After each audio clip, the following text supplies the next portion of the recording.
Hi, welcome to another episode of Hot Takes. Welcome to a new year. And welcome, hopefully, to the start of a year of change. And boy, do we need a year of change. But there is one political party that is destined to lose its leader. And we all know who that is, don't we? Yep, it's the Conservatives. There's been a poll, and the results of this poll are astonishing. Who would make a better PM? Well, the results of this poll will absolutely shock you. It's from Ipsos Mori UK, and the results are jaw-dropping. Well, no, they're jaw-dropping on the first view, but when you think about what's happening, things that have been said, actions that have been taken, it's perhaps not that surprising, because they are saying that out of Keir Starmer and Kemi Badenoch, 32% would vote Keir Starmer, 18% Kemi Badenoch. Keir Starmer is rated nearly twice as highly as Kemi if it was to be, who was to make the better Prime Minister. And we know how awful Keir Starmer is. How bad is Kemi Badenoch? I mean, this, on day one of 2025, the very start of the year, she must sit there and think, oh my God, my time is up already. Now, there are many, of course, we've covered this, there's many people within the Tory party, both at parliamentary level as well as the associations across the country, that have got buyer's remorse. They realise that, for those who vote for Kemi anyway, they realise they've voted for the wrong person. They realise what they thought they were buying isn't what they got, They thought they were getting a strong, modern Tory who's a sort of steel-trap mind. She can analyse on the spot and she can respond instantly. And that's not what they got. They've got, really, an ill-advised, petulant, entitled, somewhat childlike naivety, all wrapped up in ambition and bullshit.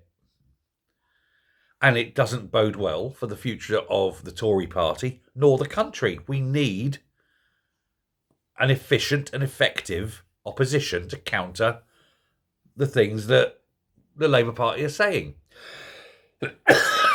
Excuse me. Still haven't got over this cold. So as we wake up this new year, we see a Labour Party being led by the worst Prime Minister ever, and being countered by probably the worst leader of the opposition ever. A woman who is now picking a row with the only party out there with whom she has anything in common. Weakening her own party, strengthening reform, putting herself in a position where she may be taken to court and she'll lose because she's definitely made those claims.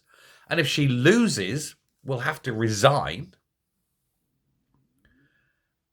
And you have to say, why?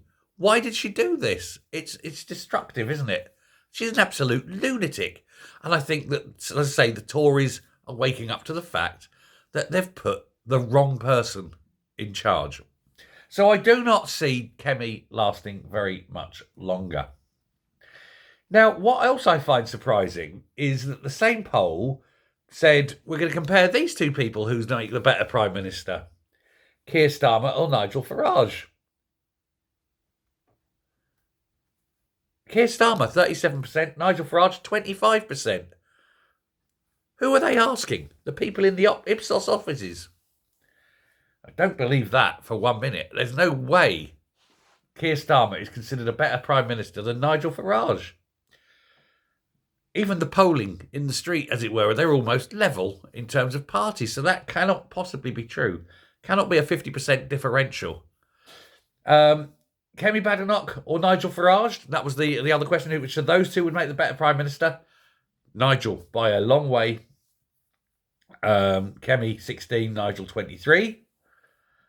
And so you've got all these comparisons. They looked at the other party leaders, but let's just say that none of them mattered to any extent. None of them made good material, good prime ministerial material. But I would suggest, really, that the numbers show a bias. There is a thing, I can't think of the word. Come on, brain, you can do this. Trouble is, I'm not well. I mean, I'm not hanging. I did not partake last night. I'm just too ill. Soberest New Year ever, but incumbency, that's the word I'm looking for. There's a thing called incumbency bias, and that is that the person already there has a natural bias when being asked which is better, because that person's in the job and therefore is seen as being, well, at least that person got to there in the first place. And so there's this little bit of push towards it. So I think that some of the result here is going to be incumbency bias for Starmer. But it's certainly not based on experiential decision-making. There's no reasoning behind it. We've seen how bad he is. He's a terrible human being. He's a terrible communicator. He's, I think, deeply autistic. And of course, every policy he does is designed to harm Britain because he loathes this country. It's quite evident he loathes this country and is working hard for its destruction. He wants to destroy our history, our culture. He's already destroying our economy, so 100% on that one. And everything he's doing is making it more difficult for people in this country to get ahead or to even survive or feed themselves at the moment. When you see how many people are actually in poverty now, it's disgusting. And this is supposed to be the Labour Party, the party that cares, the party that's destructive. They're all Marxist control freaks. They love and they revel in poverty. Not theirs, of course, yours. Because when people are poor, they vote Labour. Rich people never vote for socialism, unless they're exceedingly rich, in which case it's like, oh, yeah, completely, oh. But actually make them live in a socialist world completely. Put all these rich feckers into North Korea, see how much they like socialism. Not so much, I think. But yeah, there we go. So although we're talking there about Starmer, the big news is Kemi.